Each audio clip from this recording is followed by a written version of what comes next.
So the next question I wanted to ask you from that perspective, like you said, you were doing a lot of work on the draft and working on becoming a scout, and so you got into this habit of like maybe having a slightly different perspective on how players play, how they fit into a system versus like what they can do individually. From that lens, how did you view the Nuggets roster during the 23 title run and maybe compare it to how they looked last season? Yeah, I mean, I liked Christian Braun a lot as a prospect coming out. I had him, I think, top 20 on my big board, if not around 20, 21, somewhere in that zone. He came out looking about as I expected, like, high level defender, wasn't a great shooter, hustle guy, competitor, because it was very clear, like, just watching tape. He hustles, he competes at a high level, very physical defender. And I liked that uh, draft pick a lot. I wasn't high on Peyton Watson at all coming out of college. That quickly turned around at Summer League, though. Like, one thing that people underestimate when looking at the draft stuff is that these guys do like behind closed doors workouts and that sort of thing. Hmm. And I think that's where a lot of the initial hype came for Christian Braun, because I watched some of his high school stuff before that college cycle had started, and I liked his stuff there a lot. And then he looked awful at UCLA, like just really bad. He averaged, I Are you think, talking about 3.3 Peyton? points, Oh, 3.3 points on like 38% from the field or something. Like really, like lowest scoring first round pick of all time. At least at that time. Then you get to meet him, you get to talk to him and you get to see what he can do. And it's like, oh, okay, there was something here that I just didn't see on tape, because you watch a guy in person and his athleticism stood out to me immediately. yeah. And it was clear that he had a good like head on his shoulders. He was like, yeah, I'm a developmental player, but I'm going to work. Like, it was very PR sort of stuff, but also it was stuff that I could tell he genuinely was like, hey, I want to develop It's all this PR stuff. stuff that like not every prospect does, though, Yeah. right? Yeah. So I became high on Peyton after that. And then Bruce Brown, it was just sort of a no brainer. And so was KCP. So I liked that roster a lot. The entire year, I thought they were going to win the title. And then when the playoffs came, I was like, there's just no one that's gonna get in their way. Like, in a lot of ways, that championship run was like just sort of felt inevitable to me from the first round, where it was like they're just better than everybody. And then the next year came and they were not better than everybody, because the formula for 23 was, oh, we have 6 star level guys, then we have Christian and Jeff who are like fine seventh, eighth man. And then they lost Bruce. Nothing they could really do about that. Like, I don't blame the front office for losing Bruce, because just in the CBA, you can't pay him as much as the Pacers paid him, and he would be a fool to turn down, 22 million. Then they just didn't really replace him. They drafted more guys, and from that class, Strawther was like fine. I liked Strawther enough as a prospect to be like, okay, I can see him being a rotation level guy in like a couple of years. And then they drafted Jalen Pickett and Hunter Tyson, and I didn't get the logic there, because these are guys that are not good enough to compete at an NBA level. They shouldn't, like, they're not NBA roster level guys, in my opinion, for the most Hmm. part. And they're also 24 and 25 now, and they were, I think, 23 and 24 coming out during the draft. Right. Less of an upside play, even. Yeah, if you're drafting in the second round, either draft older guys that can play or draft younger guys that can develop into something potentially in the future. The second round is very hard to hit on, but if you are taking up guaranteed roster spots, we're going to, judge them from you have a guaranteed contract for 4 years, or at least 2 years, like 3 years plus one, I think is the structure of those contracts. So you guarantee these guys money. So by your logic, we will judge them based off that. And I think Calvin really screwed up in that draft. Like, I think Strawther will be good. The other two they prohibit certain things that you can do with the roster because of the guaranteed money. Like, you could have brought in a Lonnie Walker. You could have brought in a Dennis Smith Jr. You could have brought in, a lot of these guys that are still out there on minimums. But Could instead, have you are kept Justin paying Holiday. yeah, instead you're paying Jalen Pickett and Hunter Tyson guaranteed money and taking up guaranteed roster spots for not only this season, but next season as well. So unless you want to eat that money, which judging by how the Cronkies have acted this offseason, they probably don't want to do, it'll be hard to, get a lot of free agents in because you're just taking up too many roster spots with guys who don't contribute at an NBA level, in my opinion. Like, if you look at last season, DeAndre Jordan is a great locker room guy. I have no problems with him being on the roster, but that's a roster spot that's probably not going to play. Zeke Naji had the worst on-off of any player that qualified last year, according to Clean Glass. Then you had, I mean, Jokic had the best on-off, so. But when you're a negative 26, it gets a little grim. And then like half the roster was on like rookie contracts. It was like 7 or 8 roster spots, including Vlatko, who tore his ACL and was not going to play. So you were wasting like 7 or 8 roster spots last year, and that's just not how you should run a title contender. You wrote an article comparing the Nuggets to certain parts of the Spurs dynasty, which the Nuggets, various people in the Nuggets organization have compared what they're trying to do to what the Spurs were able to do in creating such a long championship window for themselves. And I wanted to give you the opportunity to expound on, the main point of that article, which is to answer the question, are the Nuggets too young? Yeah, I think they are. Because if you looked at a lot of the average ages of the Spurs dynasty, which, by the way, I didn't like, that's not something I'm pulling out of my ass. Like, that's something that has been compared beforehand. I don't think aiming for a Spurs-like dynasty is realistic for any team, really. But that's what Calvin said. He's like, we want to win 2 and 4. We want to win 3 and 6, 4 and 8. So I went and I looked at the most like comparable team to that formula, and that was the Spurs. They won 5 across 20 years. And the average age across most of those rosters was 28, 29, 30. And in terms of NBA experience, because even the Nuggets average age, which I think has gone up since Russ, but at the time of me making that article, it was like 25, 26, something like that. I have it here, what it is since the Russ deal and the Dario deals have gone through, that their projected top 10, which are Jokic, Jamal, MPJ, AG, Christian, Russ, Peyton, Dario, Julian, and Zeke. Average age is 26.8 years old. The 2023 Nuggets, the top 10 were 28.1, and the 2003 Spurs was 32.5. So they were actually on the much older side. Yeah. So obviously I don't expect them to like lean into the 30s, but like you would probably hope for like a 28, 29, or at least a lot of years of NBA experience, because nowadays a lot of guys are younger, but they have a lot of NBA experience. Devin Booker had played, I think, 7 years by the time he was 25. If you look at the 25-year-olds on the Nuggets roster, that is not the case. Jalen Pickett, I think, is 25. And guess what? He hasn't played in the NBA for 7 years. He's played in the NBA for 2. This will be his second season. With very few, minutes in the rotation, even in those 2 years. Yeah, so it's like, while the average age might line up a bit with some championship rosters, they're still, on average, a year or 2 younger than a lot of them. And they also have a lot of guys that, even if they are a little older, have little championship or little NBA experience compared to a lot of guys of similar ages that would be on championship teams in the past. So I looked at like, hey, what is the average age? What's the formula for the Spurs? It was, hey, we have our core group of guys. We're going to just, spinning door a lot of veterans in and out. And they had a couple that stuck around for a while. They had Boris Diaw, who was there for a few of the teams. They had Robert Ory there for a few of them. And then we're going to just surround them with like vet minimum guys or guys who we can get through trades. They weren't drafting very often. They got Kawhi Leonard, which is a large reason they were able to get that 5th championship. But even before Kawhi, it was 4 in however many years. It wasn't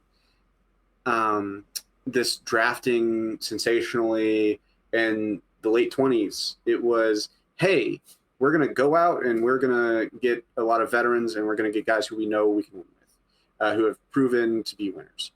It wasn't, hey, we're going to take a 25-year-old rookie in the second round. That wasn't really the formula there outside of, I think, Beno Udrih was a pick, but he also played overseas. How old was Ginobili when he got drafted? Do you know? I think he was around 20. And then he didn't come over, I think, until he was like 22, I want to say. I see.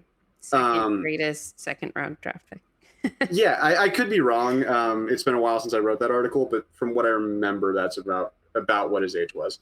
Like, they did hit on a lot of guys. They got lucky with hitting on Tony Parker. They got lucky with hitting on Manu Ginobili.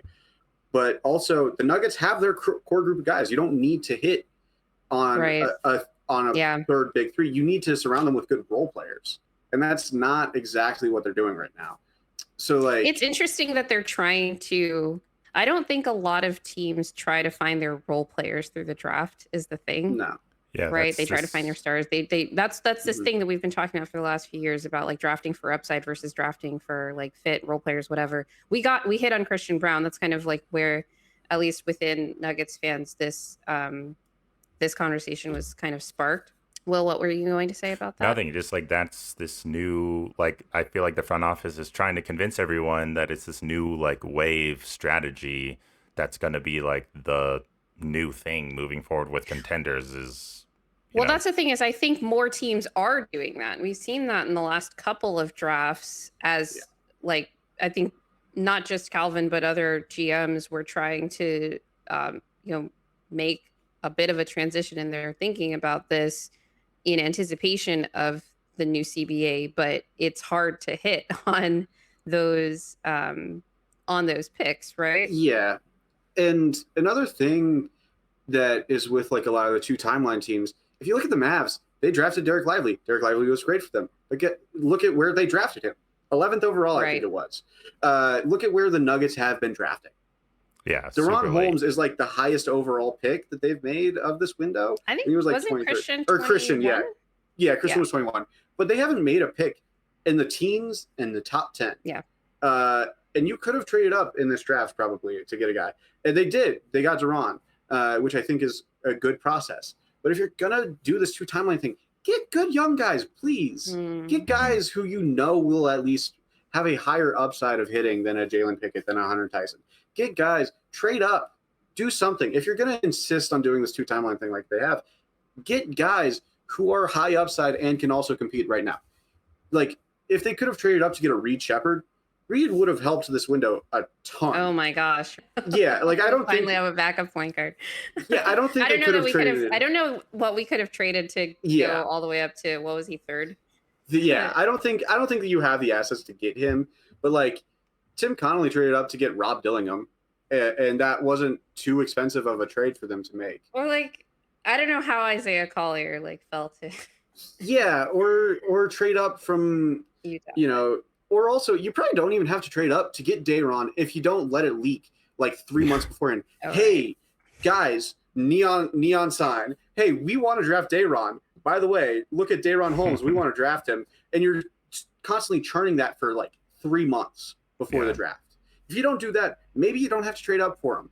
DaRon was all anyone was talking about for the Nuggets. And so it was sort of a new thing that happened. Not that information doesn't leak out, but that it becomes so like focused, like a rumor just becomes like effectively fact, because practically every mock draft had DaRon going to the Nuggets because everyone just assumed that this promise happened and all of that. So what I wanted to talk about next are actually in particular the first round picks that Calvin has made. I think it's pretty clear that all of them at least have potential to be NBA players. Mm-hmm. Will, when we did our NBA awards show, you were making a really passionate point about how Executive of the Year doesn't really reward drafting because it only rewards sort of short-term moves, because drafting doesn't usually have an immediate payoff. We talked about some of the misses in the draft that Calvin has had, but there are some hits with a question mark just in terms of like, what is it that we're expecting from these guys? And the first one I want to talk about was actually Julian, because, you talked about how he was an inconsistent shooter last season, but we saw a lot of really good stuff from him last year in terms of how he fit into the offense. Largely just looked like he fit on the floor, which is not necessarily what you see from most rookies, even the good ones. Mhm. So my question is that if Julian stays healthy last year and basically just gives you what he did last season, inconsistent shot and all, is it enough to call him a hit? And is it enough to contribute positively, at least in terms of regular season impact? I think if he stayed healthy, he probably ends up shooting around 30, mid-30s probably from three. But I do think he's a bit On volume, better. right? Because he puts those boys up. Oh yeah, he's basically mini MPJ. Where like if he gets the ball, probably ending with a shot. And I don't feel like his 29% or 29% that he shot is accurate of his shooting, because I think a lot of that came after an ankle injury, and it's hard to be consistent in an inconsistent role. And he Mhm. didn't have a very consistent role, so it's hard to get all these shots up and have them go in if you're touching the floor once every like 3 games. If you're getting a shot once every 4 games, and he didn't get a ton of minutes after he got injured. Not that I Right. blame Malone for that. He wasn't playing well enough to justify the minutes, which is just as a quick aside. Malone not playing the young guys is complete horseshit. He plays the young guys if they deserve it. But back to the point of, I think Julian will be good this season. I don't think he's going to miss a ton of time, hopefully. And I think if he gets those minutes, just the way he shoots, the volume he shoots at, all the indicators, like the floater touch indicators, tell you he's a better shooter than 29%. Do I think he's going to be a 45% shooter? No. But I do think he'll be like probably mid to high 30s on good volume relative to his minutes. So I think those are fairly, reasonable expectations to have of like good volume shooter who can also do some attacking off closeouts, can get a floater up every now and again. Would it be enough for next season? I don't know. I really have a hard time seeing which way it'll go, because he was so inconsistent in his first year that I just don't know if he'll hammer out those finer details in his game enough to like really contribute at a high level, or at even a good level in his first year. I think he'll have to, though. I think like he'll get minutes regardless, because like who is the back Nuggets third string 2 guard? Hunter Tyson? Or even just wings in general, right? We had so many wings last season, and now we have maybe just enough wings if nothing goes poorly. Entirely wrong. No injuries or anything like that, right? All right, so Christian shot 38% from 3 last season, but on very low volume. He's obviously coming off the bench, so that volume is going to be what it is. But he hesitates a lot on his shots, and I don't necessarily expect him to shoot on the same volume that KCP did, which wasn't high to start with, a little over 4 attempts per game. But if Christian Braun shoots 37% on around 3.2 3-point attempts per game, not quite doubling his volume, but times around 1.5. All else being equal with his game, the hustle, the defense, the rebounding, would that be enough for him to prove himself as a starter caliber player on this team that is trying to contend for a title? I don't think so. I think he'd need to be at least at 38 on 3.5 attempts a game. KCP wasn't a high level volume shooter, but you knew that he had no problem shooting it and it would probably go in. Whereas Christian, a lot of that was above the break threes. He was really bad at corner threes. I think the corners were tough. 1% or something like that on corner threes. Yeah. And a lot of the Nuggets offense requires guys in both corners, and he is going to have to learn to shoot from a corner. I don't know if I buy the 38%. I think that might be because of the low volume. I think if he increases the volume, which it likely will, just because more opportunity, I think that's probably going to go down to around 33%, if I had to guess. And he hesitates way too much right now. Like he needs to get that out of his game. But that was there when he was in college. Like that was one thing that I noted in the scouting report. I think I did. I think that's still on Stiffs. But he hesitated a lot shooting. Like he shot a good percentage in college, but he would pass up open shots all the time, and he could be pretty timid when it came to shot selection, and that's translated to the NBA. I just don't know if he will be a starter level player because I think he's pretty far from being one, at least of this team. I think if he was a starter for but I don't think he gets near the caliber. So Christian's timidity with his shot selection actually also contributes to his floor because he's not taking really any bad shots, right? Like we want him to take a few more like slightly uncomfortable shots. Like I can't even picture a bad shot that Christian took that season, which is kind of a problem when you're a starter because there are some moments where you have to be able to take risks or just make a play. He's more likely to kind of toss Jokic or Jamal a grenade near the end of a possession when he's got sort of a semi-contested situation going on. And part of the reason that he gets into those situations is that he does hesitate so much. So I'm almost wondering if, is it the hesitation or the fact that the hesitation doesn't even end in like action on his part? He's usually like, okay, I'm passing out, like I'm deferring here. Yeah. I do think that confidence is really his biggest issue on offense right now. But the second biggest issue is the finishing. His rookie year, he shot 60% at the rim, and it was down to, or 68%, and it was down to 59% in his second season. And I'm not really sure why. Do you have any theory on that and a prediction for like where it will end up in his third year? I don't know exactly why. It just didn't seem to go in as much. Like he didn't dunk it as much this season, I feel like, as he did in his rookie year. Which I could be wrong on that. That's just was it just like transition opportunities, do you think? Or was I'm not sure. Something in the half court? How he's being guarded? Because he was playing off the bench both years. Yeah, I think it's probably both of those things. Because I think a lot of his scoring came from transition last year. And as we noted, transition offense had a huge fall off this season, which I think that probably contributed some. But also, like, he probably got higher on the scouting report this year than he was in his rookie year. And they were probably like, hey, can't shoot. Sag off of him. Make him shoot. Let him try those. And when that happens, you're going to be going into a more packed paint. And he's never exactly been a finesse finisher. So he's not going to be hitting like runners and floaters over guys in the paint. He's trying to either slam it home or just comes up point blank on a layup.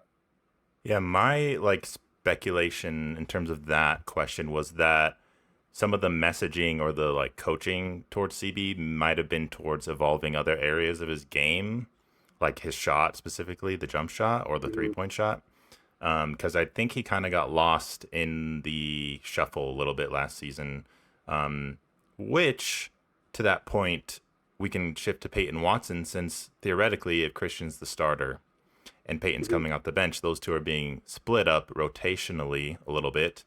At least more than they have been last season. And we had CT on the show and others who have commented that splitting them up might be good because they're a little bit redundant in their skill sets that they provide. But like Christian Braun, Peyton's also going to have to up his offensive game because it's really what might make or break role players, especially with contending aspirations. So where do you stand on Peyton right now? And do you see more offensive opportunities like him slashing or being a second side attacker, his shot, things of that nature? Yeah, I'm high on Peyton long term. I think if you're going to bet on anyone developing like well past what they are right now, it's probably Peyton because like Christian, I think can get better, but I think he is kind of what he is, right? Like I don't think he's ever going to fulfill a higher role than like a fifth starter. I think his ceiling is like being a good fifth starter, which is possible. I'm not ruling that out. But I think Peyton has a higher ceiling than that. So like if you're trying to say, oh, this person is going to develop into something that can help carry the dynasty forward, or hopeful dynasty forward, it would probably be Peyton. Does that happen? Is that likely? Probably not, but it is possible. So I think you see a higher volume of ball handling opportunities for him this year. I think he shot 43% on mid-range shots this year, or like short mid-range shots. And a lot of those were, him attacking off closeout, pull up. So I do like a lot of what Peyton provided as far as ball handling, as far as playmaking. I think he had a lot of good passes last season. And I think putting him in a lineup with hopefully more spacing will free up some of those opportunities for him. Like if he's the first sub off the bench for Christian, that's a lineup in which there's more spacing. The thing with that is that there's not a lot of lineups with a ton of spacing right now, because like our backup point guard is Russ, and Russ is not a shooter. And then like Zeke is not a shooter. So if you were playing hypothetically like a Jamal Murray, Julian Strawther, Peyton Watson, Vlatko or MPJ, Saric lineup, then he could potentially have some ball handling there, slashing to the rim, and not have as packed of a paint, because he needs to improve on his finishing. But that's something that he has, at least eye test wise. I forget what the stats say, but he looks a little more confident finishing this year than he did in his rookie season. Maybe a little too confident. Like sometimes I want him to just like simple layup or simple dunk instead of trying to like tomahawk in traffic. Yeah, for sure. But I think if you're going to bet on anyone developing, like taking a huge leap from last year to this year, I think it will be Peyton. Like I wouldn't be shocked if he came in and shot 33% from three on like middling volume and provided really good defense. And then like how many points did he average last season? Like 6, 7, something like that, right? Maybe he gets that up to like 8.5. I think that would be a pretty sizable jump for the Nuggets. So yeah, if he can take a jump shooting wise, I think it proves to be a playable playoff player this year, which is a huge jump from last year where he wasn't really playable in the playoffs. For the backup point guard position, we obviously signed Russ. Mm-hmm. There's Trey Alexander on the roster, which is exciting. A lot of fans because of Summer League showing. But if he is getting a lot of rotation minutes, is that a sign that something catastrophically bad has occurred? If Trey gets a lot of minutes, something bad happened. Okay. Yeah. Look, he looked really good at Summer League, but Summer League is Summer League. Like, I never really take too much stock unless people look really bad at Summer League. I think looking bad at Summer League is more indicative than looking great at Summer League, because Summer League is very, very good for people of Trey Alexander's archetype, where they're mainly scorers, they're mainly quote-unquote hoopers, like these guys who just put up shots and create, and were like really good at that in college, because a lot of these guys are the competition they were facing in college, and it's different than playing at an NBA level. And I think Trey has a future as an NBA player, but I would not bet on that this season, like at all. If he gets significant playing time, it means either A, he is way better than any of us ever thought, and he is really good and earned those minutes, or B, someone got hurt, probably Jamal. Like, that really wouldn't be good. Like if he plays a significant amount of time and it's not like because he's this wild undrafted free agent success, the Nuggets aren't winning a title in all likelihood because something bad probably happened. This has been our, Denver Nuggets offseason, evaluation basically. But, we wanted to put the Denver Nuggets offseason in the context of other sort of contending teams, or at least playoff teams. Over half of you are not subscribed. So if you like our content, please remember to subscribe, like, share, hit the notification bell, leave us a review. We're on Spotify, Apple Music, Amazon Music. We're on all the sites. Get us in your RSS feed. Follow us on Instagram at What's in a Game NBA, and also check out our clip channel for those quick bites of us doing blooperish style things. Sometimes it's just me giggling at things that Will says. If you have any problems with anything we said during this episode, DM Will on Twitter. Take it up with him. Yeah, I will gladly take your feedback. If you want to at me, just at Will. Yes. Yeah. Yes. And I may or may not be kind in response. And always remember that winning is fun and losing sucks.